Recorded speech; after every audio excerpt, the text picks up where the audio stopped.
Good evening, guys. It is the awards banquet night in Millertime Motorsports. First time we've had an awards banquet, so it's kind of a neat little add-on at the end of the season. The season has come to a close for season 6, and we have Byron Gay with us tonight. We have Chris Miller with us tonight. We got a lot to cover in this show. We're going to cover what we seen last week at the last race. We're going to cover kind of the standings overall and what we've seen of the season. And then we're going to go into the Kings of Millertime. And then we're going to get to the awards banquet for all the drivers. A lot of different awards out there. And when we get to awards banquet, I'm kicking it over to Chris Miller. He'll take the show over from there. So let's get things started. Byron, it's good to see you. Chris, good to see you on this Mother's Day Sunday. Hope you guys had a good Sunday. Yeah, first of all, happy Mother's Day to all the mothers out there of all the drivers. I wish my mother happy Mother's Day, grandmother, and my wonderful fiance, Lindsay. It's good to be here. Sad we're not racing tonight, but it's a great night. Yeah, I'm excited to be here. Like you mentioned, Ryan, it's the first time we've ever done this. I think it's it's something that we had the same drivers for the most part come back. We only took 25 drivers to season 6. We had the selection show to kind of kick it off. I just think it goes to show, what we put into the outlaw division, and goes to show that we care about the drivers that come out every single week. And we'll just go out here and kind of mention what we've seen. And it was the first time ever that we put out a voting out there to the drivers, so they voted in their driver that they selected as many different awards. Some awards weren't a selection process. It's just something that's calculation off of different things that we track throughout the season. So be the first time that we've really ever announced that. But glad to be out here. Yeah, happy Mother's Day to all the mothers. And we'll be back racing in just a week from now here at the Kings of Millertime. Excited about that. That'll be exciting. So with these awards, literally, I think Chris is about the only person that really knows these results. I don't know any of the results. Byron doesn't know any of the results. So it'll be interesting tonight. Kind of like whenever we do the picks and stuff, they kind of have to, guess my picks. Here we're probably going to guess what some of these awards are, so that's going to be pretty cool. So let's talk a little bit about the last week, because we haven't got to talk about that. And it was at Williams Grove, and Ben Wart was just dominant. There was no denying it. He was really good, and it was interesting to me after he got that win. He got out there in front. Weeks prior to coming up to Williams Grove, we all kind of said that it should be a pretty easy vote for the picks, and we would be putting Ben Wirt at the top, and then Clayton Tilley signs up. We're like, yeah, there's no way that Ben could beat Clayton Tilley. We've seen what he did in the All-Star race, and here we go. Ben proves us wrong at, I'm going to call his home track, just dominant there at Williams Grove. Any shock with that he was able to beat Clayton Tilley?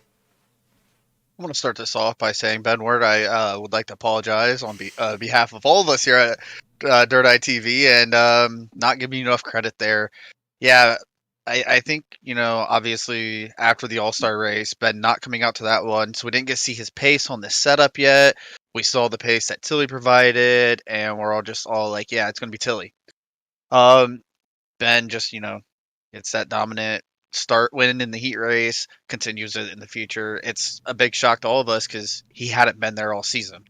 Yeah. And puts it in form finally. We're at his home track. It's plain and simple.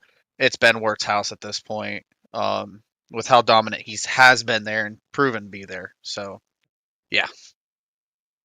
Yeah, you summed it up right there, Byron. I mean, we wondered even last week. I think the three of us talk. I don't know if we mentioned it on the show last week, but we wondered if Ben Wirt could even win at Miller Time anymore.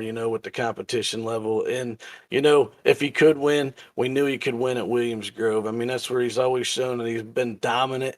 And what did he do last week? I don't remember what he had, but I think he had one of the back pill draws and still went out there and. Like you said, I think he went out and got his heat race win and dominated from there on. So, good win for Ben. Way to cap off the season. Actually got him up to fourth in the points. So, capped off a top 5 in the points and ended up a pretty good season quietly. Yeah, and then so you got Ben at 1, of course, and then in that second position, Tyler Street, coming off just week after week there at the end of the season with pretty good finishes there.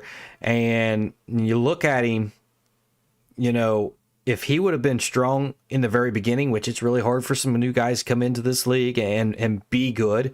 We've yet to see that really and win a championship. But I can tell you right now, this guy, Tyler Street, is probably the guy that I'm looking at next season to make a big time statement and maybe even potentially win the championship because he's fast and he's been proven it over the last couple weeks. Here he is finishing in second, and he hasn't been starting up front. He's had to come through the field, and last week he had to come through the field. He started in 9th and moved himself up into the second position. Tyler Street, definitely one to watch next week, and I believe he will probably be a candidate for Rookie of the Year with some other drivers that we have later on for the awards banquet, as he is a new driver in Miller Time Motorsports. Brandon Voiles comes home in that third position in the 22 machine of Hoda Racing. He was the highest one of Hoda Racing. He started second, he slipped back into third, but again, he got himself a good podium finish, good momentum coming out of this to try to cap another win off in the Kings of Miller Time here in just the next week from now. Jason Randolph comes home in 4th, and Jason Randolph is your champion of Season 6, and he was the champion of Season 4, so it's very interesting if he would have came back for Season 5, would he have been a 3-time champion? Man, I wish we would have seen him in Season 5, but unfortunately he took that week or that season off, and so he gets his championship in Season 6. I bet to see him in the Kings of Miller, and I bet to see him next season in Season 7, which is going to be, we keep saying it, it's going to be better, and it's going to be better, and it's going to be better, and every season it's been better and better and better, and the competition has been more and more better. The question is, how do you get better? Who is there to get? Well, I know we're going to have some more information about competition, especially when we get over to the Kings of Miller Time, because there is some news coming out there with some new drivers that have signed up that maybe some people don't know about who has signed up for the Kings of Miller Time. We'll get to there here in just a little bit. Talking about the season point standings for the season. Let me pull that up there. You got Jason Randolph, of course, your winner. Tyler Street, just said he finished second there. He wasn't in second this whole time. He had to claw his way up through the standings, and he finishes second. Randy Shreves finishes third. After week one, he got his first win. He won over Clayton Tilley by dominant fashion. Really was not able to get that car in victory lane the rest of the season, and had to settle for a third place in the point standings. Ben Wart, like you said, Chris, there finishes in the fourth position. And Sean Stevens rounds out the top five, and he was last season's champion. He struggled a little bit this season, and he admittedly said that this just was not his season to be had, that he's looking to come back next season stronger than ever. Sixth was Brandon Voiles. Seventh, actually tied at seventh, was Jeff Flero and PJ Popham. And Chris, elaborate a little bit more on that as far as how the points payout worked there for that seventh position where they were tied at 1696. Yeah, so I would have to go look at that again and see, but that was a split position there, so each driver was paid half the difference there. Okay. In that position. All right, and then ninth was Brandon Surt, and rounding out the top 10, you had Gavin Chatham that cracks inside the top 10.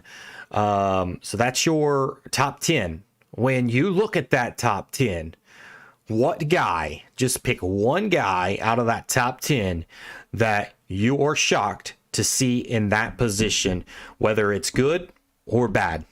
Byron? I'm gonna go ahead and say Tyler Street. Just for the fact that, being a newer guy coming in, and then you got all this weight on your shoulders. You come out here, you win 2 races, and you don't start on pole for either one of them.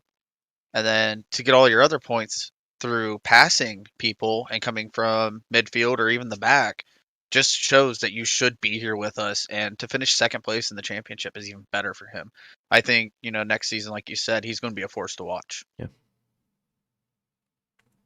Well, I would have probably said Tyler Street too. I think Ben Wert's another name, being him right there in the top 5's another one that's kind of a big name that we didn't hear much from all season long. That was surprising there in the top 4. But, I'm going to say the names that we don't see up there. Zach Dykstra, Troy Flero, Clayton Tilley, Ross Kaiser. Okay, so those are 4 drivers that I know they all missed at least 1 week, and that's why they're not up there.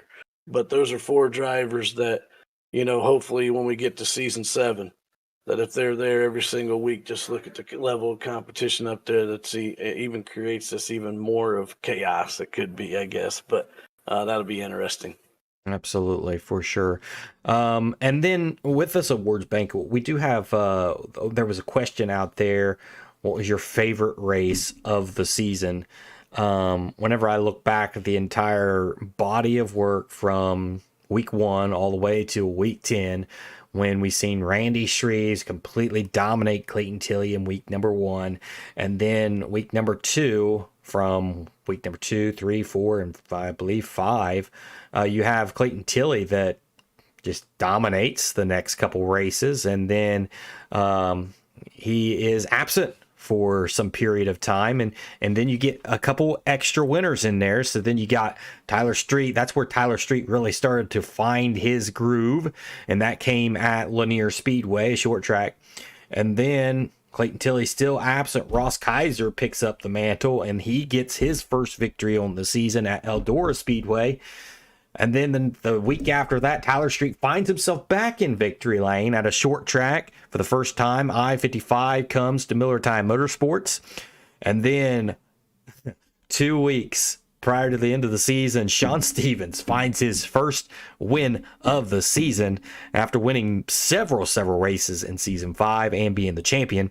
And then finally, Ben Wart caps off the final win of the season. When I look at every single one of those races, the one race that sticks to my mind that was one of my favorites, it has to be Lanier Speedway. I absolutely enjoyed calling that race. It was It was a 3-man race there at the end. I remember it was down to the last 5 laps. We talked about the trends there at that track the last time we was there.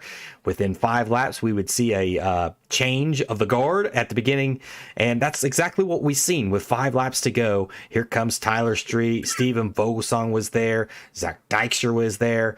Zach Dykstra was the one that was leading this whole race, but was starting to fade. And here comes Vogelsong and Street to the rescue here to try to get their first win on the season, and that was just one that I remember the most. What is one race, Byron, that you remember that was one that you just sit back and was just in all about? This was a great race. I mean, on the paper, on the Google form, I did put Lanier. Now thinking about it, especially because you mentioned that, I actually go back to I-55 Speedway. It would have been the last caution. I remember somebody asking me, Byron, at this point, if there's anybody that can challenge for the lead, who do you think it can be? And I said it was going to be Tyler Street. If he was going to get it done, it was going to be done off the restart.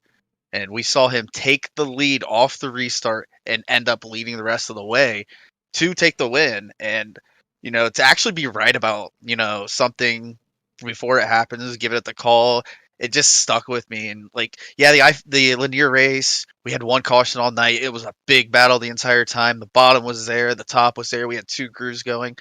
Just being able to say Tyler Street was going to be the one that could do anything about it at I-55 was just something special. Yeah.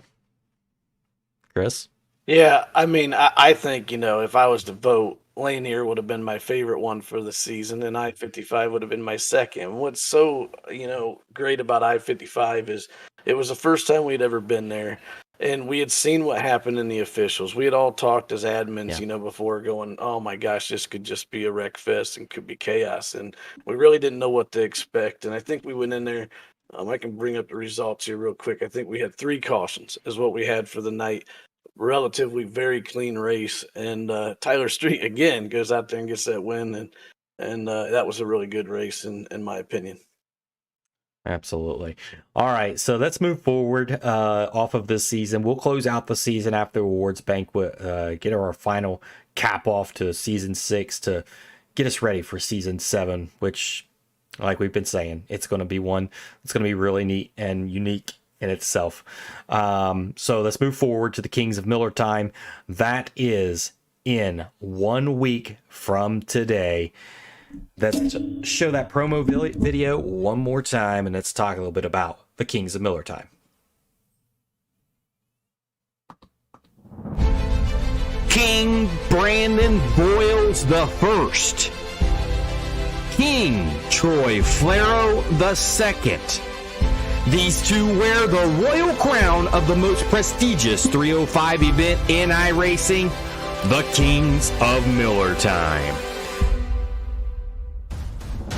For the first time, the gates of the castle has been opened up to enemy forces to enter in and try to steal the crown away. Will the Outlaw Kings defend what is rightfully theirs, or will new power arise and rule the 305s of iRacing? From the kings of the past and the kings to come, those names are never forgotten and will always be a King of Miller Time. What a stressful feeling to be at the front of a stacked field with some of the best drivers in iRacing. Knowing that one mistake is all that it takes to ruin anyone's night adds a lot of pressure, but getting it done is something that will keep me going for many seasons. To win a prestigious event, it takes a true warrior that can overcome his emotions and show laser focus to avoid the flying swords around the track. Troy Flero did just that, putting his name in the treasure chest of the greatest kings. John Stevens going to protect the bottom, but it's going to be enough. Here comes Troy Flero working the bottom side of the racetrack. Side by side, racing for the lead. A new leader at the front of the pack is Troy Flero. Flero isn't the only king that knew how to get it done in the spotlight. King Brandon Boyles shocked the world, winning his first ever race at the biggest stage. A lot of good competition out here, man. It was a fun race. Never really done anything like this before. Big money race. It was good to get the win. Can't wait for the next one. Deep in the heart of the castle, over $1,400 awaits to be claimed by the deserving 21 warriors that make the final battle. Who will write their name in the book of heroic kings of Miller Time? Chapter 3, Dawn of a New King.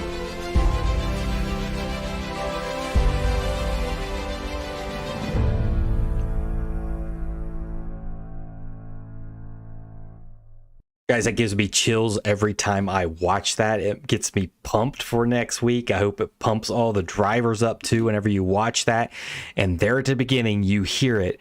The gates of the castle has been opened up to enemy forces, meaning it used to be just the guys in Miller Time Motorsports was the only people that was able to race for the Kings of Miller Time.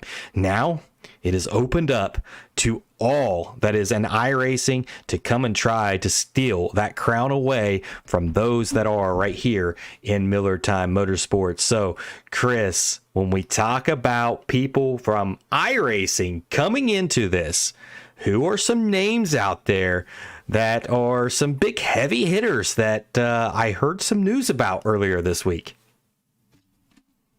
So first I want to mention, we have 20 registered right now. 20 spots remain open. We do have some guys that have mentioned to me that they are a go and they're going to be getting in. So I think we're going to get somewhere around 30. I'm hoping that we can get 40, but we need your guys' help to we're down to the last week here. I know a lot of people procrastinate and they wait till the last minute to get signed up, want to make sure that they're available for that race. But we'd like to have this filled up and closed out by next Saturday. We'd like to have the pill draw filled out by next Saturday and have an idea where we're at going into as soon as we announce the track that is selected for the Kings of Miller Time. We'd like to be able to announce that and everybody will know their pills and we move on. But like you mentioned, Ryan, we have some big name, at least one big name driver, but we've actually got an average I rating right now signed up for the Kings of Miller Time of 42-17. Okay, that is just an absolute astonishing field. So I'm excited about that. And honestly, a lot of these drivers that have told me that they're coming in, it's going to raise that I rating up even a little bit higher. I think we're going to be pushing 4, 5, or even 5,000 I rating for this event. So it's going to be spectacular. But your name, Ryan, Alex Bergeron, is signed up for the Kings of Miller Time. What a battle it's going to be between him, Clayton Tilley, Ross Kaiser, all the outlaw drivers that have been signed up. We got Eric Tupper. He's signed up. He's an A-class driver at a 38-48 I rating that we've never seen before. So he's joining. We got Matt Grimm that's coming through the All-Stars at 26-03 I rating. He's shown the ability to run with some guys. So he's an A-class driver. And then today we got Max Stevenson. We've got him signed up. He's 26-55. He's only been in iRacing for a short time, but he's been on the move. You've been following him on Facebook for a short time. He's real good friends and teammates with Carlin Kerr, which sounds like he's coming on too. So we're going to have a good field here. We got Josh Berkey, our very own Miller Time Motorsports driver there at a 31-65 I rating signed up. So it's looking good, honestly, and some of these guys that I'm excited about getting in here later this week can't say their names really just yet because they're not in. But you know what? Once they get in, it's gonna be a great race. Yeah, and so the last two Kings of Miller Time, we got to look at that. Brandon Voiles won the first one. You heard his voice there on that trailer. He had never won a Miller Time Motorsports race ever. In the 305s, and he picks it up the very first win, the biggest stage, a money race, and brings home money and his first career win. Last race or last season with the Kings of Miller Time, we seen Troy Flaro get the win. Believe it or not, that was Troy Flaro's very first official 305 win in Miller Time Motorsports. So the two winners has never won a race in the 305. So this race is literally opened up to anybody. So anybody could steal this one away. It's not a dead given. Like you say, Alex Bergeron's here. A lot of people's probably like, well, I'm probably putting my money there that he's probably going to win this thing. But I tell you what, do not bet on any of these other guys. I mean, these guys, they could come up through the field. I mean, Josh Berkey, he could easily do it. You just never know when money's on the line. People's going to practice very, very hard for those tracks and be ready for the race. And I cannot wait to call that one. It's going to be fun. It always is a very, very good race. Talking about the Kings of Miller Time, make sure that you check out the merchandise over on dirtitv.com and click that shop button, and you can get the official merchandise of the Kings of Miller Time. The third king awaits, and you can get them in all different colors there: purple, black, white. There's all kinds of colors. Byron, I believe he's wearing the purple one right now. Chris is actually wearing It's Miller Time Sunday t-shirt. So there's all kinds of merchandise over there. Check it out, dirtitv.com, and get your shirt today. Anything else you need to discuss about the Kings of Miller Time before we move on to the awards? I just want to say, unfortunately, the Miller Time drivers, there's nothing rigged here about the Miller Time drivers because they drew 32, 33, 36, and 37 pill. So, unfortunately, it's not a good start for us. That's all right. We'll be all right. That'll be all right. It's funny because, I think Josh threw 32. Somebody took Troy's normal pill, and he asked me, he goes, Byron, what one would you take? I said the one bottom right of Josh. And the one bottom right of Josh just happens to be the 33. So, I mean, at least it's threes for Troy. So, Troy, if you're watching, just, it's threes for you. So, the number one pill draw probably has not been drawn, I imagine, correct? That's still out there? Oh, right. So, I believe so. The last I knew it was. As of right now, the best pill draw is the number 2 pill draw that we knew went to Sean Stevens. So far, Sean Stevens is the one that's looking really good right now in this pill draw. But we've seen all season that pill draw does not matter. You could get the number 1 pill draw and still lose. It doesn't mean that you're going to win or you're going to be sitting on the front row. It does not mean that at all. We've seen somebody that had the very first pill draw and may only qualify 10th, 11th, or 12th. It just does not matter. And we've seen Clayton Tilley go out nearly last and put it on the pole with quick time. So it's anybody's race to be had for sure. And the pill draw is just another avenue there that maybe get you excited. You get that number 1 pill draw or number 3 or whatever it may be to get you set for next Sunday, Kings of Miller Time. And then don't forget, Saturday, we'll be going live again next Saturday for the pre-race. I guess you're going to call it a pre-race show. We'll probably have another pre-race to the pre-race show. But we're going to have a show that will eliminate the final tracks and get us down to our final track so you guys will know Saturday night what track that is. So you basically have 24 hours to stay up and race iRacing and try to figure out this track to be the fastest that you can be for this money that's on the line.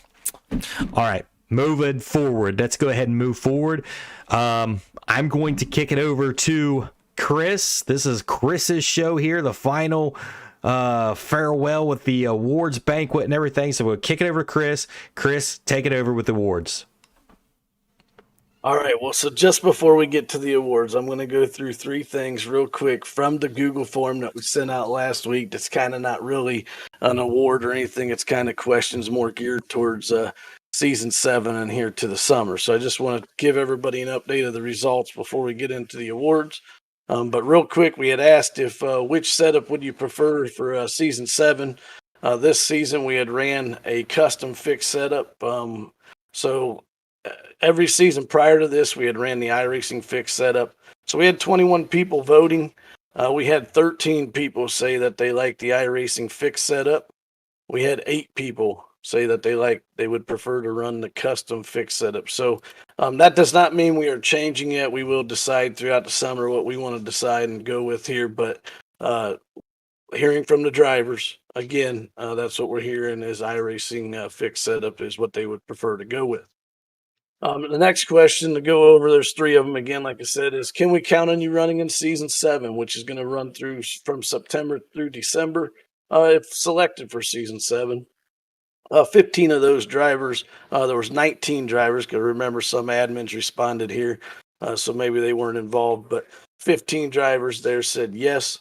there were 0 no's, and there were 4 maybes. So 19 drivers there total, 15 yes. So we definitely, this season was great. I don't think there's going to be too many of these drivers excluded from season 7, minus just maybe a couple guys that were absent too much or whatever. But moving on, we will look at definitely entertaining these guys for season 7. So the last question here, do you plan on racing in the Four Crown National Series that we are running this summer? This was a pretty encouraging. We had 13 drivers say yes, we had 0 say no, and we had 8 maybes. So, hey, it'd be great to get the outlaw drivers out there running some street stocks, running some 358 modifieds, and some dirt midgets, and then the 305. So I think that'll be fun. But you guys got anything about any of those things? No, not really. I mean, I think the Four Crown, I think that's going to be really interesting. I mean, shoot, you get me in a midget. I mean, that's not pretty at all. I've actually it's great. I've actually flipped one over on the pace lap before it even started. So, I mean, it's bad. It's really bad. It's very comical for sure. But yeah, it's pretty cool to see the votes coming in, talking about, season 7. Are we going to see these drivers returning? Pretty good chance a lot of them's going to be coming back, so that's good. We've seen that from season to season that most of the drivers are coming back, and that's just a testament of how good this league is. So yeah, I'm excited about it. Byron, I have a question about the Four Crown Nationals that we are putting on. Obviously, normally we run fixed setups. Our current midget program that we do run Saturday nights under Josh Berkey's command is open setup. Is that going to be open setup for the Four Crowns, or is it all going to be fixed? I hadn't really considered that, Byron, but that's a good thought. But I would like to kind of lean towards the way Berkey's always ran that already. I mean, we've had some guys already running in that, and I think we need to attract those guys in. So I'm fine with it being an open setup for that. yeah, Don't worry, we'll set you up. Berkey's been doping his tires, so I'm sure he can help you out. I just want to know real quick your guys' opinion. You guys have both raced them, iRacing setup or custom? Ryan? So I voted iRacing setup, and the only reason why I said that is it takes a little bit more skill to drive those versus the custom setup that we had this season. It was very easy to drive, harder to make mistakes, and so as a skilled driver, most skilled drivers are probably going to say I would rather see more of a challenge with the iRacing setup. So that's kind of where I went with that. Curious to see this group of drivers on an iRacing setup versus what we ran this season, because yeah, you're more prone to mistakes, but I would also like to see more traffic racing. And I think with the current setup that we ran, we didn't really get to see drivers in traffic. I mean, granted, yeah, we didn't get the long green flag runs we were looking for, but I think the iRacing setups, like Ryan said, will mainly separate the boys from the men, and you'll get to see a little bit more bigger gaps. Yeah, definitely. I think the iRacing fixed setups. I think, Ryan, I was surprised you didn't say that the custom fixed setup made the broadcast a lot easier. It made the broadcast better, being that you broadcast the races. But sure. Definitely as a racer, myself being I'm a little bit weaker, I obviously run in the All-Stars. I'm not a very good driver. I really like the custom fixed setup. That's what I would vote for, but I definitely see it from the racing side and from the driver's side that you'd probably want the iRacing fixed or maybe even open for that matter. But nonetheless, we'll get moving forward on a setup once we get to the season or the fall. And I always say, you know what? I always say it in golf. I don't care where you put the hole. Everybody's got to play the same hole. It's true. I don't care what the setup is. Everybody's got to play the same setup. So it's somewot fair. But let's move on. Let's get to the awards. That's what people are waiting on. We're a half hour into the show. We got to get through these. We got quite a few to go through. So, kind of the way I want to run this is real quick. If I have a chance, I'm going to bounce it off you guys and just want you guys to tell me who you think it is, and then I'm going to tell you kind of who was in the top 5 or the top 3, whatever I got down here, and then we can kind of talk about whether you thought it was a big surprise or whether you weren't surprised about who the drivers either voted in or who the stats said were the best driver in that category. But before we get to the driver awards, we had one question on that form that involved the three of us. Yeah, sure. Okay. So, favorite pre-race show personality. So, what do you guys got? Who do you think? I got Byron right here. I don't know which way you're pointing. I put Ryan because he talks the most. But I will say, drivers, you are welcome for this because this was my idea, and I am afraid to know the answer to it. Yeah. Well, first of all, I guess I got to ask the question next time on the form, for their best in the pits commander, I guess, or something, because I don't get very many votes in this pre-race show. So, True.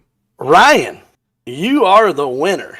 Oh, yeah. Not sure why. 11 votes. 11 votes. 11-6 over Byron, and I did achieve 4 votes.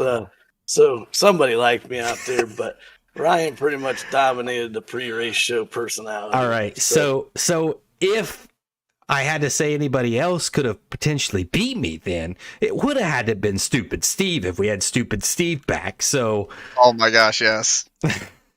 I guess the real question is, to bring him back. Chris and Ryan, who did you guys vote for in that? Because I voted Ryan. I voted you. Byron. You voted me? Because, you replaced Stupid Steve, and as much as sometimes I, miss Steve on the show, you replace him very well because you're kind of Stupid Byron or Slide Job Byron. Yeah. I don't know. That's right rear, Byron. Thank you very much. Man, yeah. We do got to get Steve back. Oh, man, I remember whenever we was at let's go down memory lane from last Kings of Miller time, or maybe it was 2 Kings of Miller time. Maybe it was the first one. Whenever we was all there, and I think it was like the post-race show or something, and here he comes up out of the camera shot, and he's got the crown on and the little wand, and he's like the king, and that's why we call him Stupid Steve. It was hilarious. We got to get him back on. He also had He's that leather. Make a special appearance or something, right? Yeah. He had that leather football cap too, because I remember seeing that. I forget which pre-race show it was, but he put it on before he made a pick. Yeah. And then 3 pre-race shows later, and this was still season 4 because I was still racing. And he's like, "It's the return of Stupid Steve." He throws the hat on and he makes the pick. And I don't know why I remember that so well. It was just the greatest thing I ever saw out of him. And then, he had his break, the hiatus, and then I came in. I think we did 1 pre-race show with the 4 of us. Yeah. And last season, I think it was halfway through. But it was great to have him back. I think, honestly, we expand this to the 4 of us. Let's have some fun next season. Yeah, that'd be awesome. See what his commitment level. Maybe it'll be good going into the fall. Maybe. Less grass growing. Yeah. Right. Starting to die. Let's move on. And this is a question we kind of already talked about, but we didn't talk about the results. We talked about what we felt, so we don't have to spend too much time on it. But favorite race of the season, real quick, from both of you, no reason why. What do you think got picked? I think maybe I-55, just because it was a new track. That would be my guess, and it was very clean. But I think Lanier's right there, close second. No, I'm going to go the opposite and say Lanier because we had 1 caution. Okay. Well, I'll tell you what, Byron, you are right. Lanier wasn't even close in the voting. Lanier, 8 people voted for it to be their favorite. Second was Williams Grove with 3 people voting on that one. Wow. Third was iRacing. I-55 Speedway there was third with 2 votes. So that's 3 of the final 5 races. I think the end of the season, that says a lot. 2 people also right there in third tied. They said every race.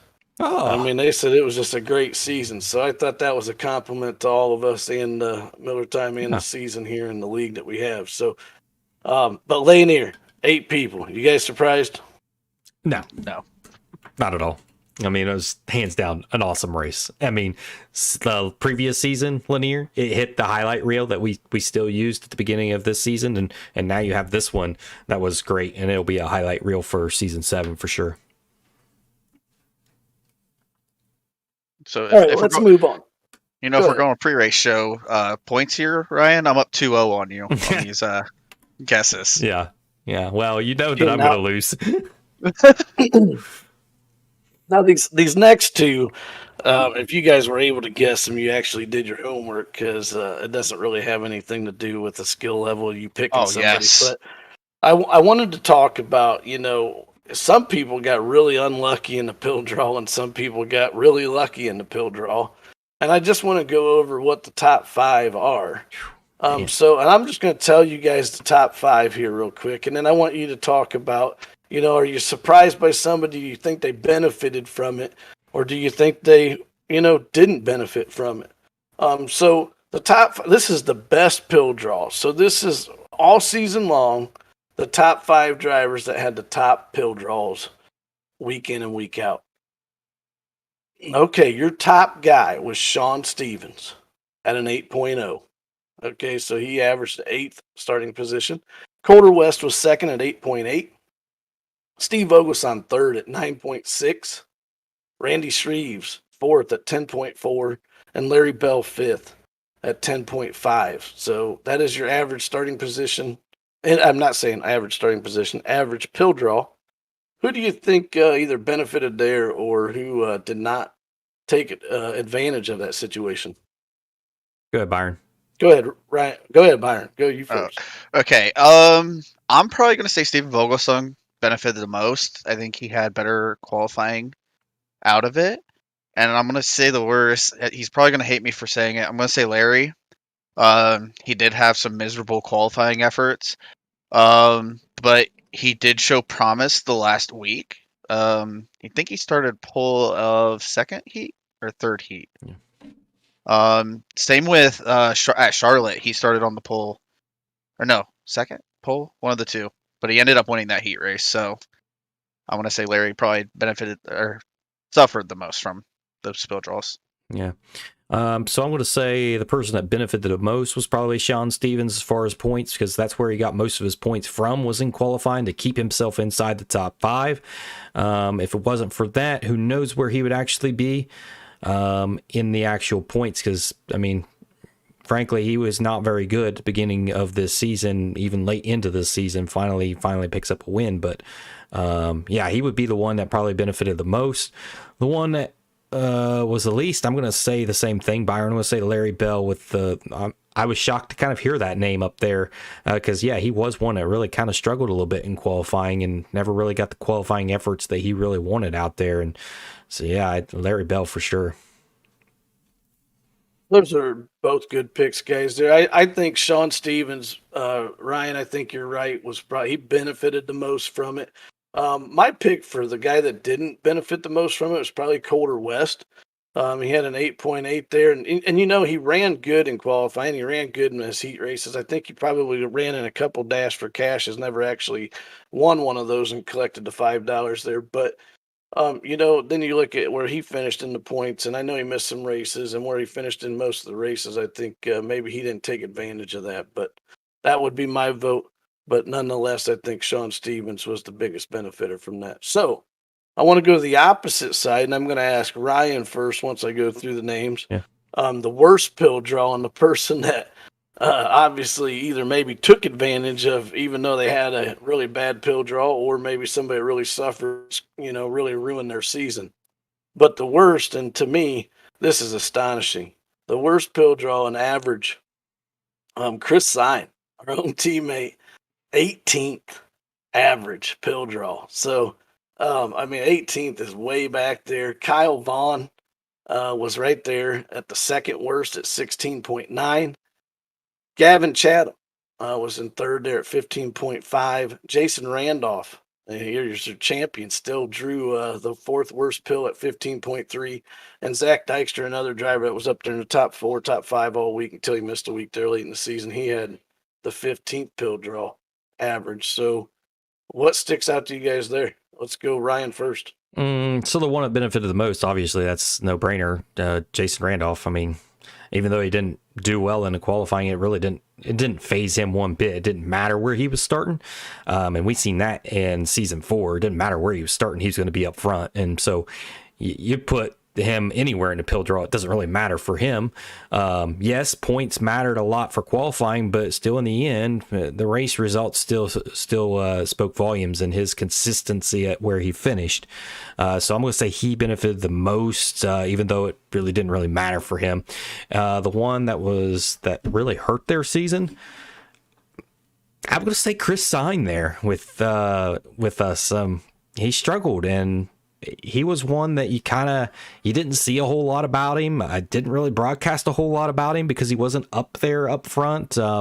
In previous seasons, we've kind of seen him running up front a little bit, and this season we just did not see that from him. So I'm just going to say that bad pill draw is what hurt him with qualifying, and he just never could recoup from that. And that kind of seems like that's the MO a lot of times in qualifying in real life, that no matter where you qualify, if you're going to qualify good, you're going to have a good night. And for Chris Sign, it's just not the case for him. Yeah, Ryan, I think you hit it on the head with the with both of them. I do want to say I don't think anything above like 16 is bad pill draw. I think some of these guys have been okay with going out 15th. I can't really consider that bad. Now, something like 18th, like Chris Sign had. I mean, yeah, his season wasn't the greatest. I think he did end up missing 1 or 2 races this season too, due to some issues there with his I think it was his back. Yeah. But besides that, yeah, he definitely struggled the most out there in qualifying. Jason Randolph, he didn't really care where he was because, he was still top of the points. So, I mean, as long as he was doing well in the races, I don't think he really cared. But for the other drivers, I think Kyle Vaughn also hurt a little bit because I think he lost out a lot of points from qualifying, like Chris Sign did. Yeah. Yeah, so I'm going to disagree with you on the Kyle Vaughn comment here in a minute, Byron. But besides that, I think I think Jason Randolph was unfazed. I mean, it was consistency won the championship. He didn't win a race all season long. Maybe being that he had this late of a pill draw had something to do with maybe not winning a race. Maybe he had to come from the back a lot of times, but consistency was key. You guys say Chris Sign, and yes, I want to go down that road too, but I really believe that I expected Gavin Chatham to have a better season than what he had. And when I seen this stat earlier, he was back towards the back as far as getting this bad pill draw. And we have Northeast Outlaws joined as a team, and I think all those drivers really benefited. And Gavin ended up creeping into the top 10 there in points the last week when Kyle Vaughn missed the race and ended up falling out of the top 10. But I expected Gavin to do a little bit better there, so maybe this pill draw had some effect on his season. Okay. So I want to move to the top. Again, these aren't really awards, but the top 5 average starting position. I mean, maybe this was, recognizing good qualifying, but also not really just a good qualifying effort. They had to have a good heat race, So again, I'm just going to go through the top 5 drivers here, or it's really the top 6. And Byron, this is why I disagreed with your comment about Kyle Vaughn, but Clayton Tilley had the best average starting position, which is no surprise. He was right there in 3rd. Jason Randolph was 7th. He was in 2nd. Ben Wirt had an average starting position of 8th, and there was actually Troy Flair was tied with him. And then we had 2 guys tied with a 9th place starting position, Ross Kaiser and Kyle Vaughn. So even despite him having a late pill draw, he was in the top 6 there, top 5 of drivers with the best average starting position in the feature. So do any names stick out there real quick to you guys as far as you're surprised or not? Not really. Those names it sounds just like what it seemed like whenever you're broadcasting, whenever you're going down through the running order. Those are the guys that you've seen there, and the heat races, it did really matter. I mean, it didn't really matter where Clayton Tilley was going to start in a heat race. He was very aggressive in the heat race because he knew where that was going to set you up for the feature. So I'm not one bit surprised by that. Yeah, I agree with Byron? Ryan. I definitely agree with Ryan. You know, the races that I have race against Tilly, yeah, he's very aggressive in heat races. I saw that at Williams Grove in the All Star race. He was definitely peeking a nose down there every time he could on me. Um, but I gotta say, heat races do set up everything for the feature. Is that only feature starting position? The only feature starting position. Okay, yeah. So I mean, with the setups we ran, a lot of the guys on the inside, as long as they got a good start with the leader, that guy in third jumping up into second, that's a whole difference between 3 and 4 starting positions right there. So definitely heat races played a lot into that. Yeah, I mean, like you had mentioned Kyle, I'm kind of surprised about Kyle Vaughn sitting there once since he had a bad pill draw and he still came in there at ninth. Troy Flero, I mean, he had three top qualifier awards. You know, took home $15 extra during that season. A little shocked that his starting position there is not a little better. It's just exactly what you said there, Byron. He was probably unlucky with the invert. Got pushed back to third, either gets involved in some incident in the heat race or doesn't race to the front anyway, isn't able to get around, maybe a victim of being in that first heat race and the track being too tacky, but nonetheless not able to make that move up to the front. So let's move forward to the top 5 average positions. This is finishing positions, I guess.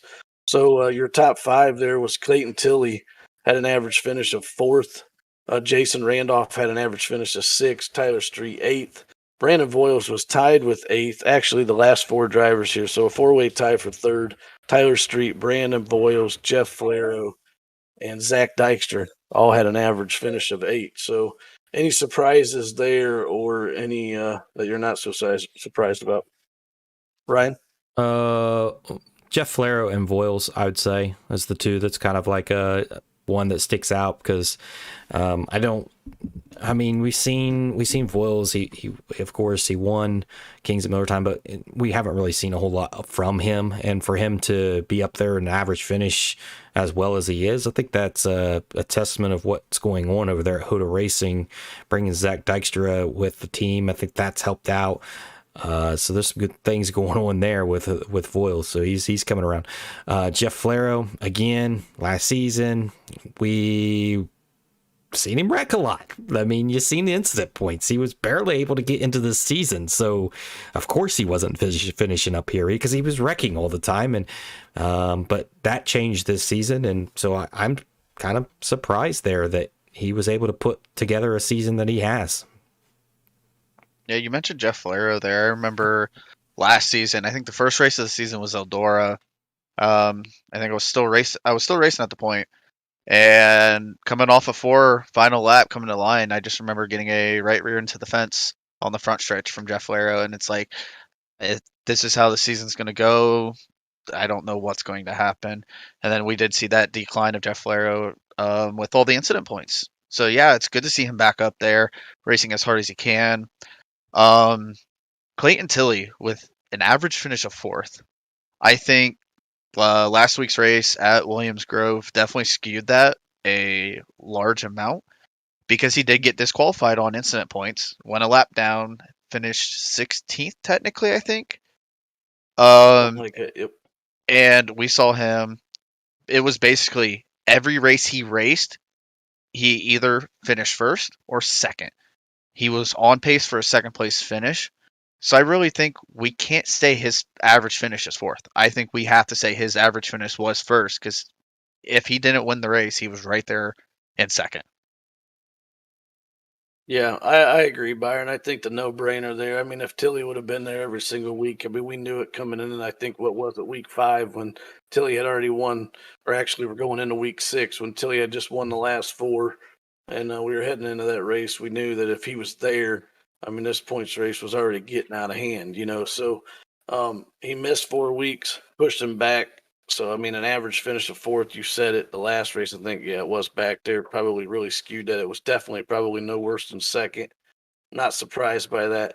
I'm definitely surprised by Voiles and Flero. But Flair told me, in the off season, we didn't select him for season 6. We ended up having a couple drivers drop out. We went back to Jeff. We ended up selecting him, and he told me. I talked to him on the phone for an hour that night, and he told me, "I'm not going to let you down. I'll show you I can do this." And I know he could. He won in season 1. He's been with us for a long time, so he's part of the foundation of this league. I didn't like him not being selected, but you know what? He came out here this year, and he proved once again that he can race with these guys. So I think Jeff's the biggest surprise in this group. Yeah. All right, real quick, we're going to move on to I'm just going to go through this. We don't need to talk about it a whole lot, but I just want to say thanks to these guys. There were 4 drivers and only 4 drivers that completed every single lap we ran this season. So that goes a lot out to these guys as far as showing up every single week. You were dedicated, you were clean. But 301 total laps that we ran, and those 4 drivers were Jason Randolph, Randy Shreves, Brandon Boyles, and Jeff Flaro. So thank you to you guys, and that's pretty impressive. You guys never went a lap down. So going into the most laps led in the A main. Now, just so you guys know, these can be skewed. We pull this data from iRacing. We all know how iRacing counts laps during caution. It's kind of weird, but I just want to go. I mean, what do you guys think? Byron, real quick, who led the most laps? I mean, it's kind of a no-brainer, but what you got? I would have to say Tilly. Ryan? Yeah, Tilly, even though he missed 4 weeks, I still think he had the most laps led. You guys are both right, but it wasn't even close. And I don't know. These laps obviously don't add up to 301. So, but it only added up 258. So we're missing some laps in there. But Clayton Tilley was your leader with 85 laps. Second, with no wins, was Jason Randolph with 33 laps led. Ben Wirt was third with 28. Wow. Randy Shreves in fourth with 27, and Zach Dykstra in fifth with 24. And not in the picture, Troy Flaro, who qualified first 3 times. So, you guys surprised by any of that, or not surprised? I'm a little surprised about Ben. I did not think he would be up that high. Yeah,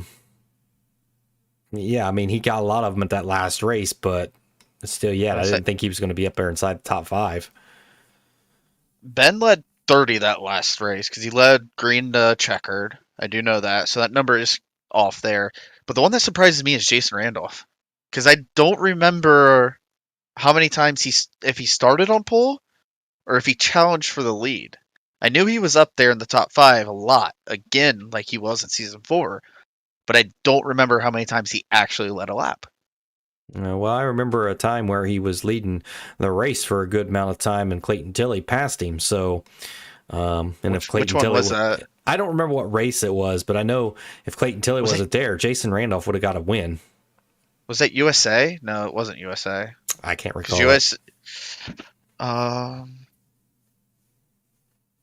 Yeah, I don't know. I want to tell you, the one that I'm surprised by is Tyler Street's not up there. He had 2 wins. Oh, yeah. Granted, he didn't lead, a ton of laps. He led at the end when it was important, but he's got 2 wins. He's not even in the top 5 of led laps. And then, like I mentioned, the other surprise to me is Troy Flaro's not in there. Yeah. Who's always fast in qualifying. Wasn't so good in his heat races a lot of times here, but he's always fast regardless, and he's not up there as far as laps led. Yeah. Royce started on the pole 1 race that I can recall, and that was Charlotte. I think he got past, lap 12 by Sean Stevens.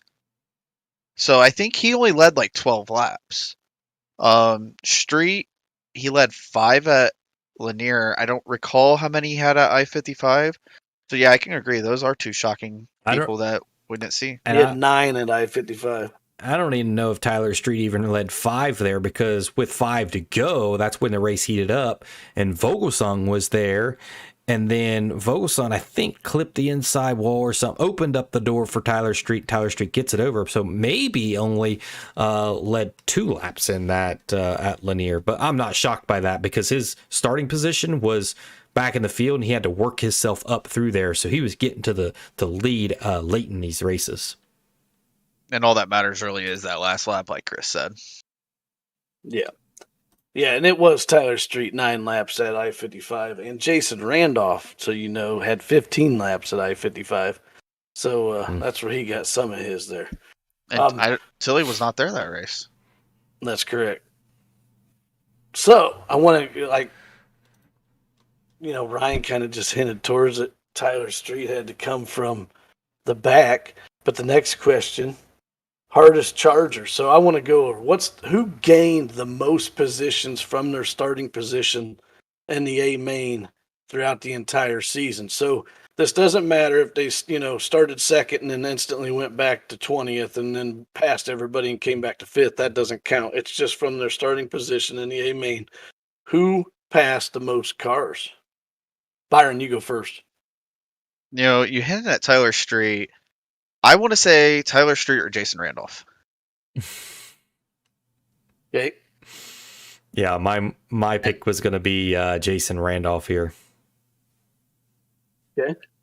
So I'm going to go from 5th to 1st. Okay. 5th place. And then you guys can talk about if there's any surprises or not. But 5th place was Gavin Chatham. He passed 35 cars. Jason Randolph was 4th. He passed 39. Zach Dykstra was 3rd. He passed 42 cars. Jeff Flero, 2nd, passed 45 cars. And Tyler Street, you guys called it. He passed 51 cars throughout the A mains from his starting position. What do you guys think there? Well, what would be very interesting, I know you probably don't have this stat because we're just now getting this information, but when did that stat really start to blossom for Tyler Street? Because I don't remember him passing a whole lot of cars early in this race. I mean, was this from like mid-season to the end? Did he rack up 51 or whatever it was passes? Man. Yeah, unfortunately, I don't have that stat. You're right, Yeah. but that's a pretty good number. Yeah. 51 cars passed. Byron? I'm doing some research here for Ryan, so let me do a few clicks before I talk about Tyler Street because I want to say it started from week 1. I really do, and I have it pulled up now. So actually no, week 1 he started 12th and went backwards because we knew he was going to be a factor coming in because Ryan has seen him race locally. It kind of is surprising because he went backwards the first race. Jeff Flero actually gained 11 positions in that first race. So I think that's another big surprise too. And Jason Randolph gained 14. Mm. And that was just the first race.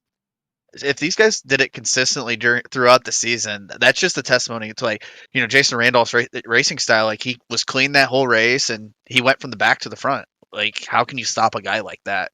It's a no-brainer he won the championship, but it's definitely surprising to see, 51 cars passed.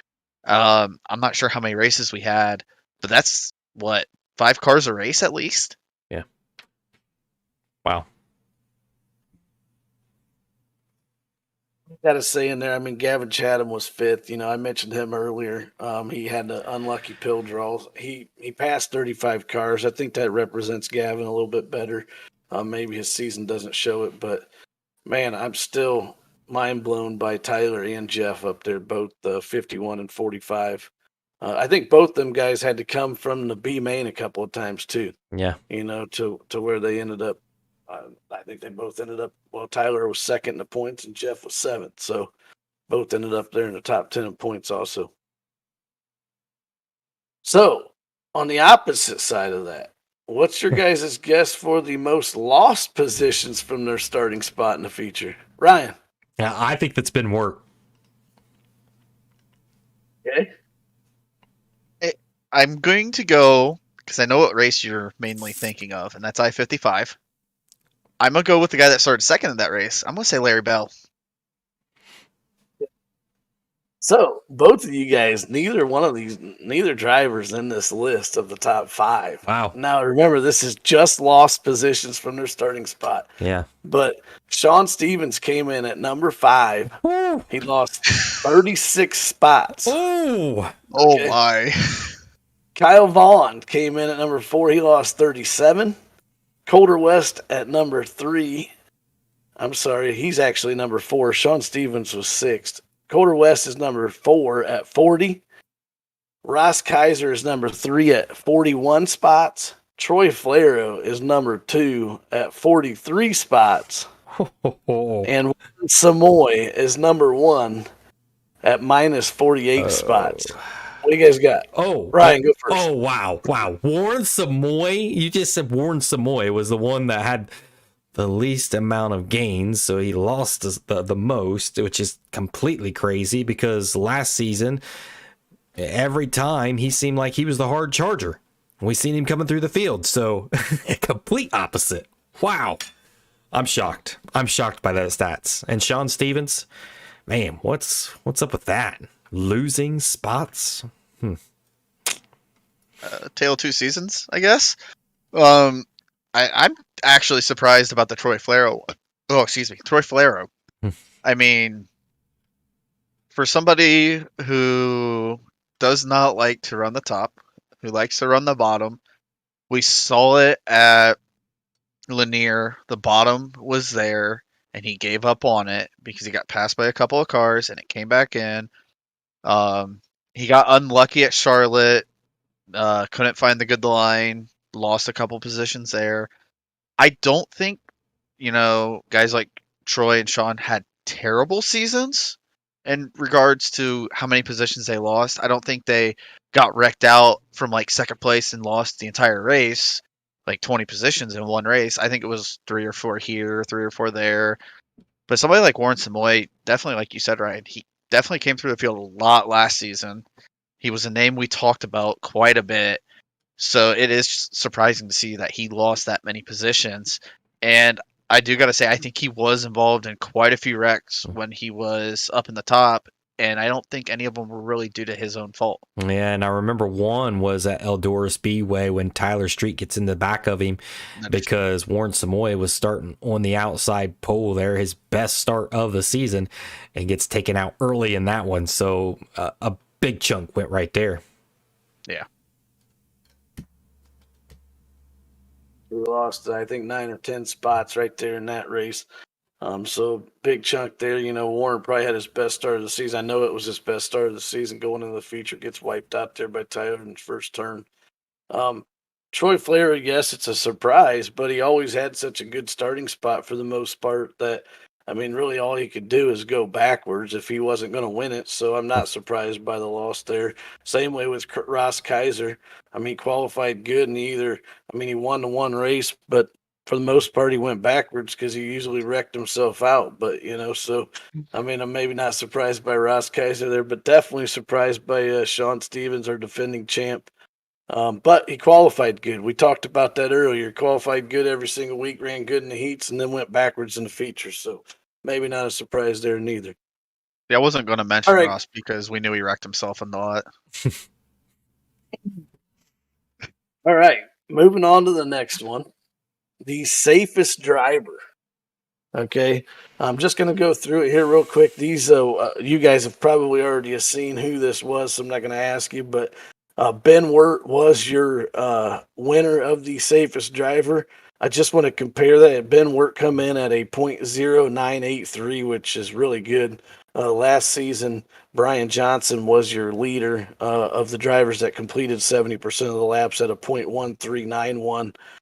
Gavin Chatham actually was lower than Brian Johnson last year at a .1357, but he was our lowest. So Ben Wirt coming in under a .1 incidents per lap. That's really good. We had Jason Randolph there in second with .1243, Randy Shreves in third, Jeff Flaro fourth, and Clayton Tilley fifth. Now going to the worst rated drivers. Only 3 drivers over our .2250 threshold. Just going to go through these 3 drivers real quick that didn't meet that threshold. The worst driver that we had, according to incidents per lap, was Brian Wax at a .2694. No means do I think this represented what Brian did this season. I know we've had some issues with Brian in the past, but actually this year or this season, I thought Brian Wax ran pretty good for the most part. So it's unfortunate for him to come back there. But he starts at the back a lot of times. A lot of times it's just not his fault. Sean Stevens was another driver over that threshold. He was at a .2478. I don't think that Sean's a bad driver by no means. Maybe a little aggressive at times. I felt like he was under aggressive at times early on in the season. Made a couple dumb moves in a couple races where he took himself out, and maybe some other drivers caused an incident. He was over that threshold of .2250. And the last driver was Colter West at a .2291. So, guys, any surprises there as far as the safest or the worst? Well, I got a comment about the worst incidents. It's interesting to me to hear Sean Stevens' name there over that threshold, because when we looked at the criteria last season, you had to have met certain criterias. Well, we know one of those criterias was you had to have a win. One of the requirements was that you had to have a safety rating of a certain percentage down, and to see Sean Stevens over that threshold, and he almost went winless this season, which is crazy. So I'm shocked to see Sean Stevens there. Last season he was clean. He was a clean driver, and race guys clean. So yeah, that's shocking to me to see him down there. I'm shocked to not see Ross Kaiser there. I'm sorry, Ross, but when you wreck yourself at Cedar Lake on the exit of turn 2, I am shocked to not see you there. I would assume he was close to the threshold, but Eldora definitely helped him when he led a lot of those laps there. Seeing him not necessarily wreck himself on purpose, but make these small mistakes that did give him those incident points was shocking out of a driver of his caliber, of what we know he can do. Yeah, definitely shocking. Yeah, so guys, I got to go back to the safest driver here. Not the safest, but fourth, Jeff Flair, .1300. This is a guy that last season, what really kept him out of getting selected for season 6 was his incidents per lap. I mean, he had a .3319 in season 5, and now he is down to a .1300. Again, I had that conversation with Jeff. He told me he wouldn't let me down, and guys, right there, that stat. Well, yeah, it is shocking that he did that, but in a sense it's not, because it's literally he was at the moment of point where he was potentially not going to be an outlaw driver, and that kind of shakes you a little bit whenever you've been with Miller Time for so long and you've raced with these guys for so long, and it's a league that you absolutely love, and then potential that you may not be in it because you're just not racing clean. I think it woke him up for this season, and it shows it. You are right, Ryan. Very much so. So we are down to 5 things, and all of these were voted in by drivers. These are the ones that we've kind of been waiting for since we got on air here. I'm going to ask you guys to tell me real quick who you think got voted the top driver in each category, and then I'll tell you who did, and you can tell me, kind of what we think. So, best driver to race around. I'm going to go to Byron first. What do you think the drivers voted for? No, I know who I voted for, and it was Tyler Street and another driver, and I can't remember, but I'm going to go ahead and go with Tyler Street outside of the Warrensboy incident. Okay, Ryan? Man, that's tough. I'm going to go out on a limb here and go with the driver that was not liked last season. That's Jeff Flair. I think he was the most liked driver to race around. Okay. Well, it was a 3-way tie. for first in this one. Okay, so there's some respected drivers out there. Ryan, Jeff Flara didn't have any votes. Oh, Okay. wow. Okay. Byron Tyler Street was one of the top three. Okay, so Tyler Street had 4 votes. Again, there was 21 votes on these drivers. So Tyler Street had 4. Zach Dykstra was tied with Tyler Street with 4. And Larry Bell was tied with Zach and Tyler with 4 votes also. So those were your leading votes, guys. Randy Shreves had 2, Brandon Voiles 2, Warren Samoy 2, Jason Randolph 1, Ben Wirt 1, Troy Flero 1. What do you guys think? I want to start this one by mentioning Larry here because we go back to the first race of last season when me and him were still running before we took our little hiatus, became admin, started helping clean up the racing. I remember racing around him, and I'm going to preface it now, a part of my French, he scared the shit out of me multiple times at Eldora because we were going back and forth, and we came within easily inches of each other, and it stayed clean the entire time. I definitely think outside of, the team aspect, Larry is probably one of the funnest drivers to drive around.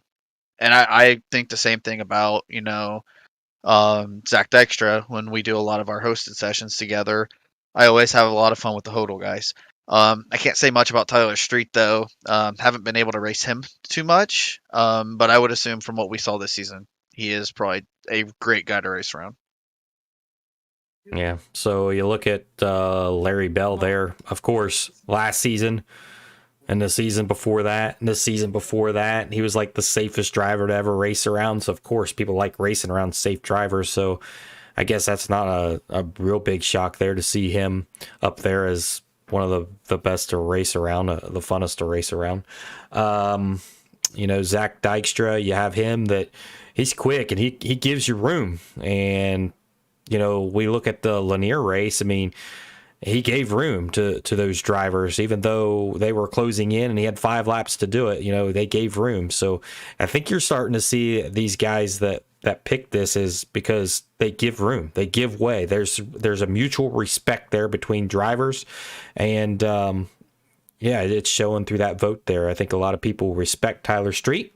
A lot of people respect Zach Dykstra, and a lot of people respect Larry Bell and how they race, and they're showing the respect back.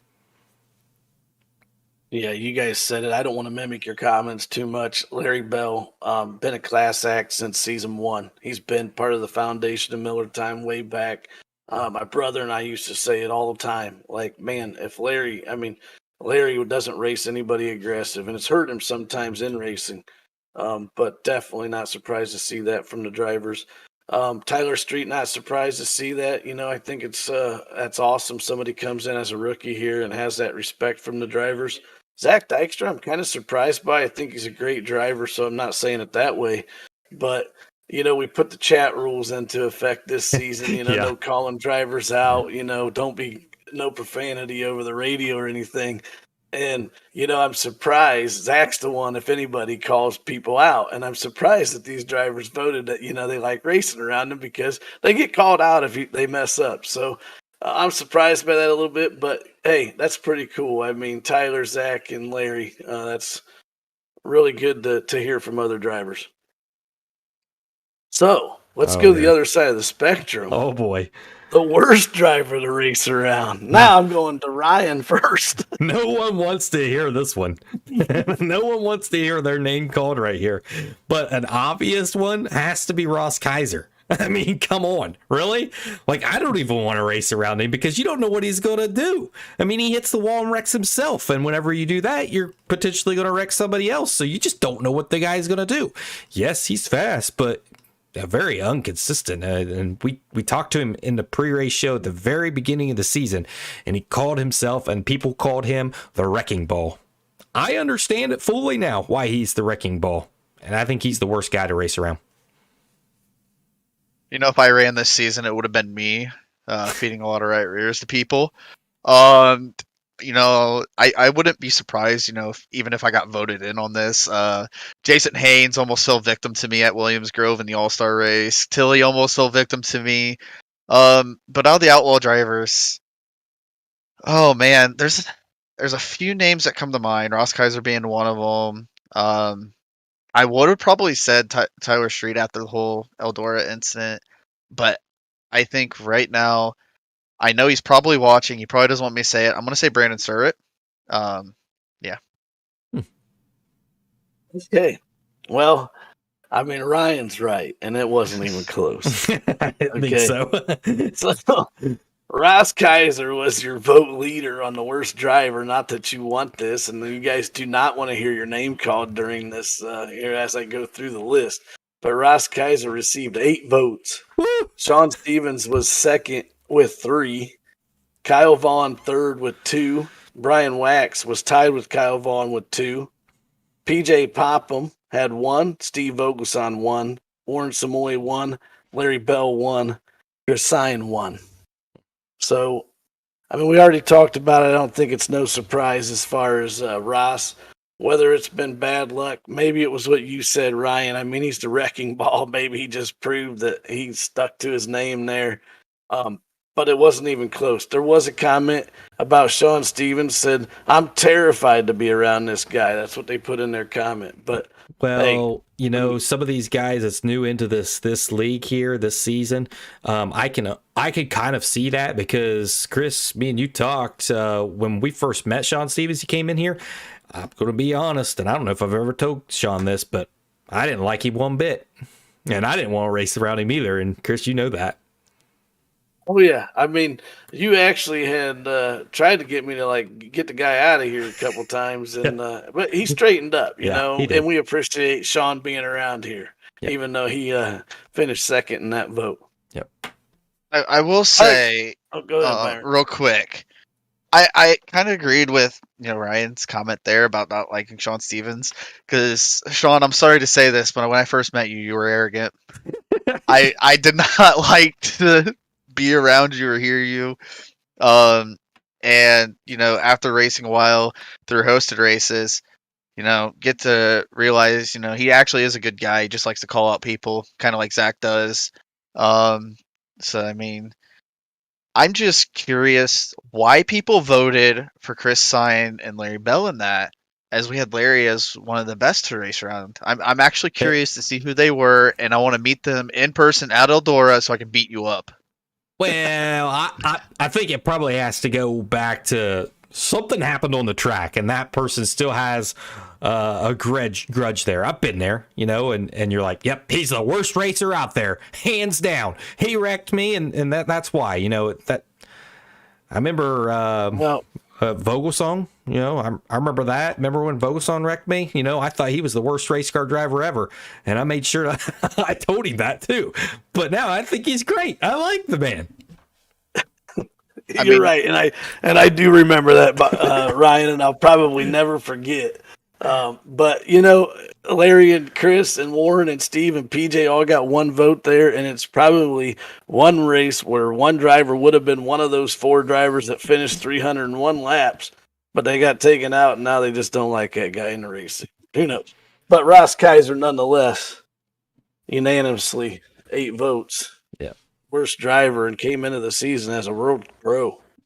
What in the world? Hopefully better luck next season for Ross.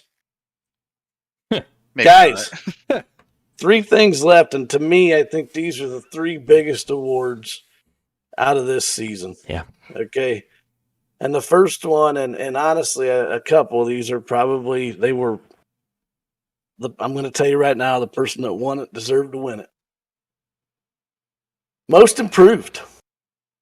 What you guys got? On 3, Brian, I'm going to go ahead. On 3. I want to go ahead. On 3, it's set together. Yeah. Do you think we have the same one? I think so. Maybe.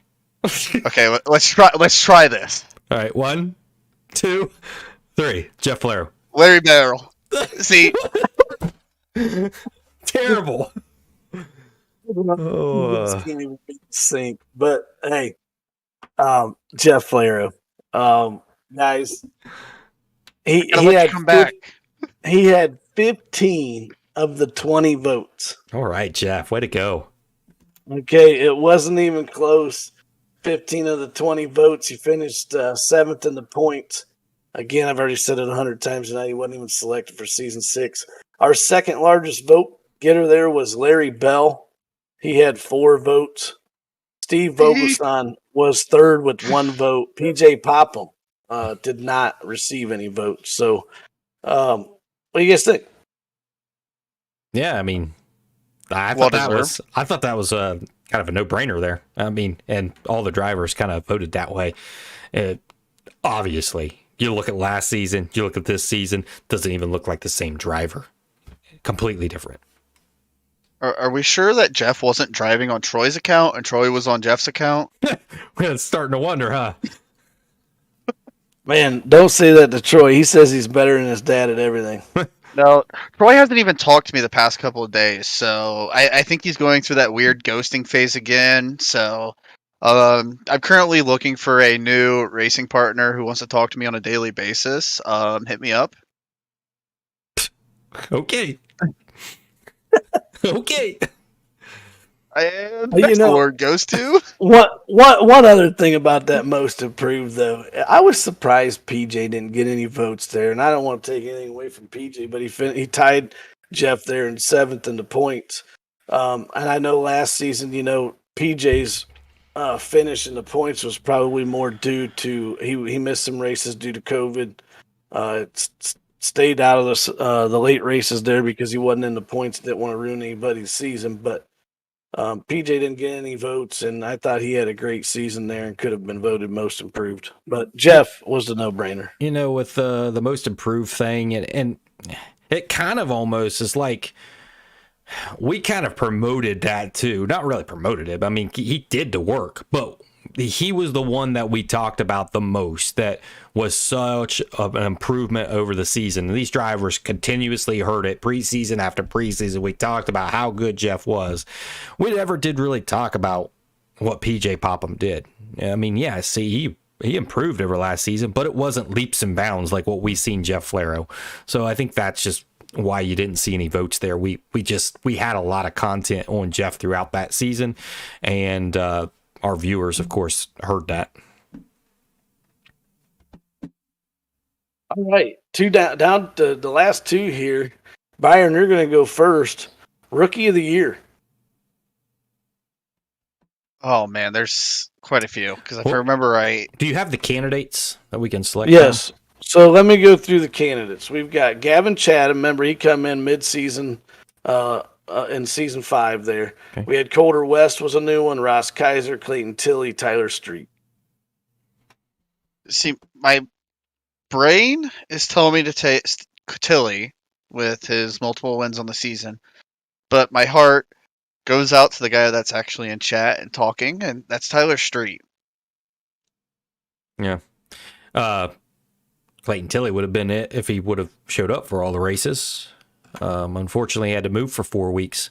I think he moved to the United States, but I'm not real sure. But anyway, Tyler Street, 100% Tyler Street would be my vote. And you haven't seen a guy like that come into Miller time and do what he was able to do. I'm going with Tyler Street here. Yep, I think both you guys are right. Clayton Tilley probably would have won it if he would have stuck around there. But guys, the drivers voted. We had 21 votes. Tyler Street, he's your rookie of the year. Received 16 votes. Wasn't even close. Second driver was Clayton Tilley, who received 5. So there were your 2 vote getters out of the 5 drivers there. Tyler Street had a great season, finished second in points like we already mentioned. But he dominated the rookie of the year. I mean, who would vote for Ross, really? Yeah, nobody. 1 win, wrecked everybody. Hey, at least he had a win. And we had, a couple first-time Miller Time Motorsports race winners this season. True. Won the bulk of them. All right, guys. We're down to the Luke's Bar and Grill Best Driver Award, voted in by all the drivers and admins. What do you guys think? It can be anybody. There were no candidates. It was all right in. It was close. I'm going to tell you. Definitely, it was close. Definitely close with Ross Kaiser, right? Yes. So, what do you guys got? I'm going with Dirt Eye TV first. Ryan, you got to go. What's the Luke's Bar and Grill Best Driver Award? Man, this is the MVP of the season. Wow. Man, it's really close for me at picking not only the Rookie of the Year, Tyler Street there. I mean, he's one that could be right up there. You got Jason Randolph that won his second championship, didn't win any races, but was very, very consistent. Man, you got Zach Dykstra. You can't count him out. I mean, he missed that one race. If he wouldn't have missed that one race, I'd probably be saying his name. I'm gonna go with Jason Randolph. You made a lot of valid points there. Mr. Bieber Fever himself could have been up there. Still don't understand how you can have that after all these years. But I'm gonna go opposite of you. I want to make this interesting. I'm gonna take Mr. Rookie of the Year himself, Tyler Street. I think, Randolph won the championship. He stayed consistent, but I think really race wins kind of gets you more looked at than staying consistent. Well, that comment right there might go with it, but I'm not going to tell you who I picked. It's not going to matter. It didn't change the standings. I'm going to go through all of them, and then I want to ask you guys a question. So, the winner of the Luke's Bar and Grill Best Driver Award, receiving 6 of 21 votes. Like I said, guys, it was close. Wow. Is Clayton Tilley. Wow. Clayton Tilley was voted your Luke's Bar and Grill Best Driver Award. Okay, now, listen up. Jason Randolph was in second with 5 votes. Tyler Street was third with 3. Zach Dykstra was tied with Tyler Street with 3. Randy Shreves got 2 votes. Brandon Voiles 1. And Ben Wirt 1. So, I got to ask you guys. So why was Clayton Tilley voted the Best Driver Overall Award, but yet Rookie of the Year Award went to Tyler Street when they were both in the Rookie Year voting? Man. Attendance. Go ahead, Byron. Attendance, plain and simple. Technically you could look at points and, say, oh, Clayton Tilley finished outside of the top 20, I think, in the points, where Tyler Street finished second. You can look at that. You can look at the fact that Tyler Street, I believe, showed up to every race. May have gotten wrecked out in 1 or 2, but he still showed up every week, where Clayton was moving. But I think realistically, Clayton, big props to him. Second in his first race ever with us. Picked up the next 4 wins. Went on his vacation of a move for 4 weeks, comes back, would have finished second, unfortunately taps the wall, gets himself over the incident points, and finishes 16th. Realistically, I think Clayton, if he shows up, he wins Rookie of the Year. I think he also wins the point championship, like I said, preseason, but I'm really shocked Tyler Street did not win this, due to the fact, he showed up every week and then had the second most wins this season.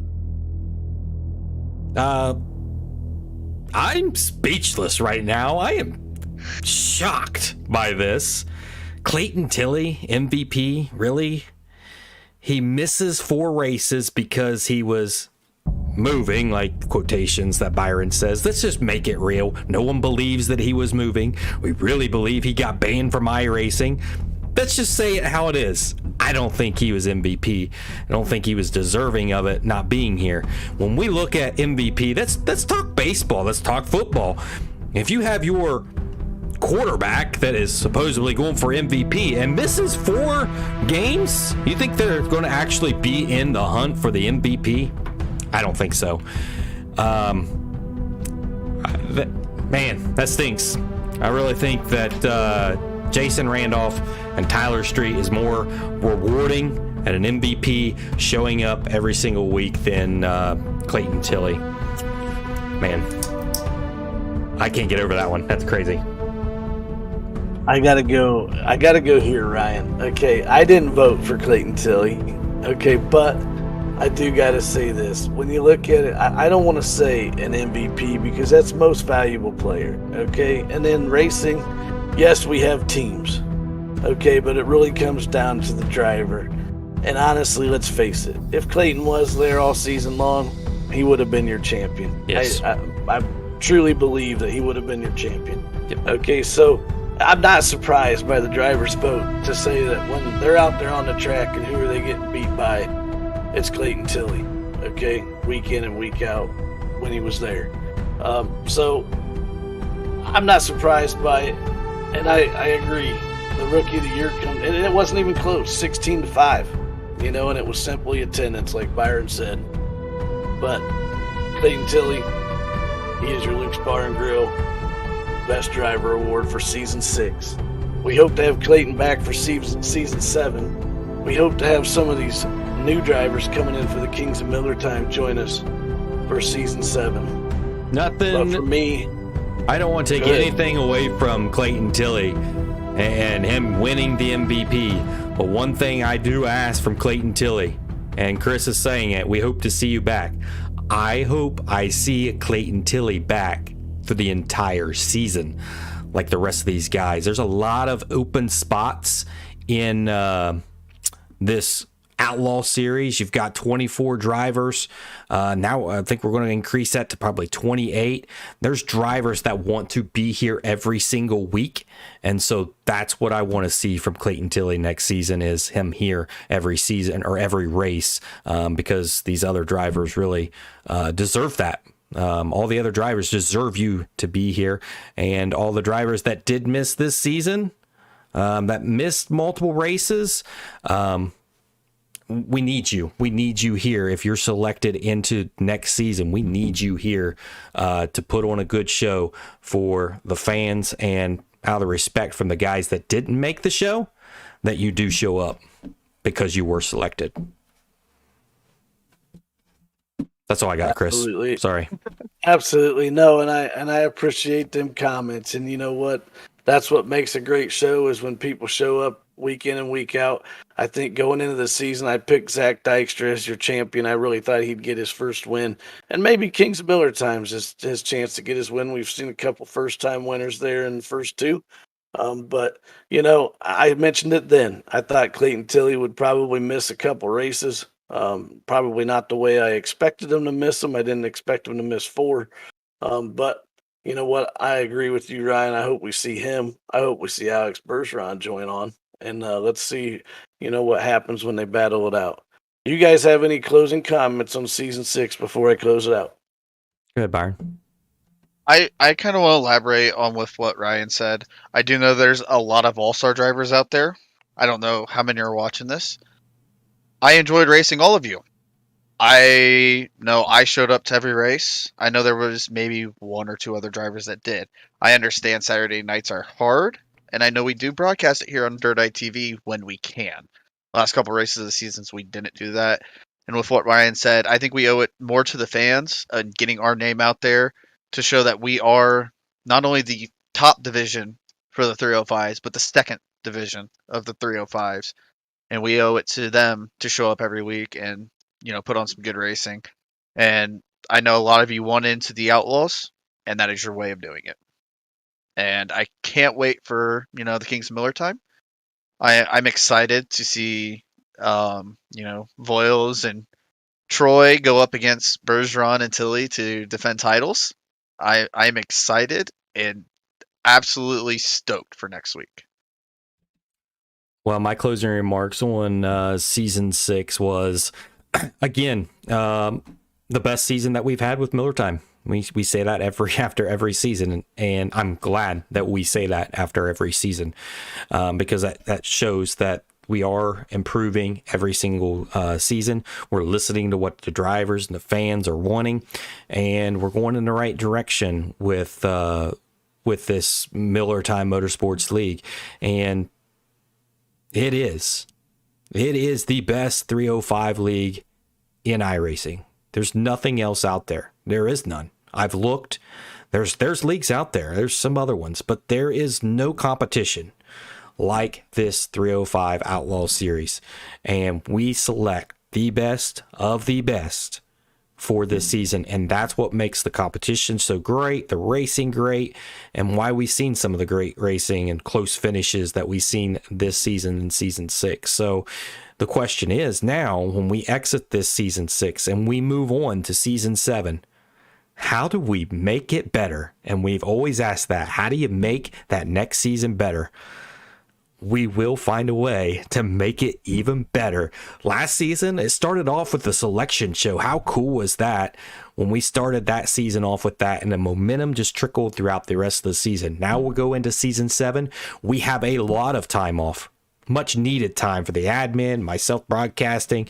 We need this time, this break, to regroup, regather momentum, and bring it in to Season 7 so that we can bring you an even better series, an even better season. I can't wait for Season 7. It's going to be really fun. Well, guys, I'm not going to sit here and say everything you guys just did, because you're right.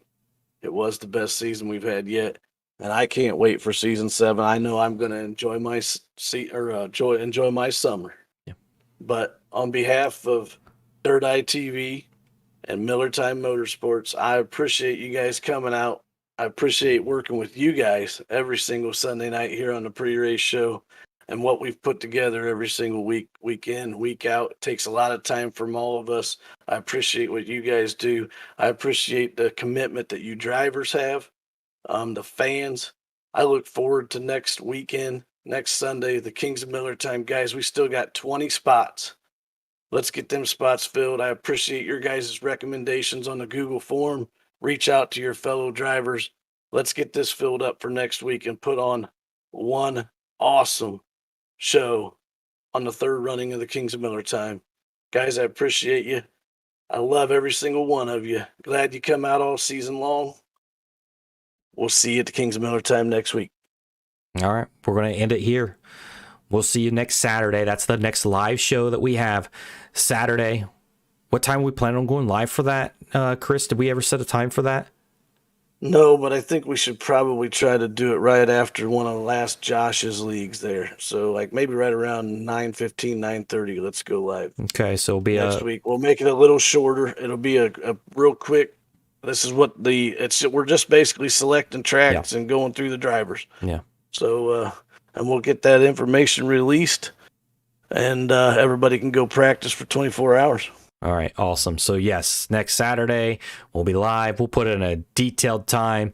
We'll be get it out on Dirt Eye TV and Miller Times page as well at when we'll actually go live for that, so you guys can be tuning in for that. I know every driver will be tuning into that because they want to know what that final track is for the Kings of Miller Time. And then we will be live for the third running of the Kings of Miller Time, where we hope to have 40 drivers at that time, where we've got $1,400 out there on the line for the pot for 21 deserving drivers in that A main. It's going to be fun. It's going to be exciting. I can't wait. We'll see y'all next week. The pre-race show right here live on Dirt Eye TV, the home of Miller Time Motorsports. Become a supporter of Dirt Eye TV is easy. Simply go to paypal.com, PayPal me/Dirt Eye TV. Any donation is greatly appreciated. And now it's time for Miller Time Sunday.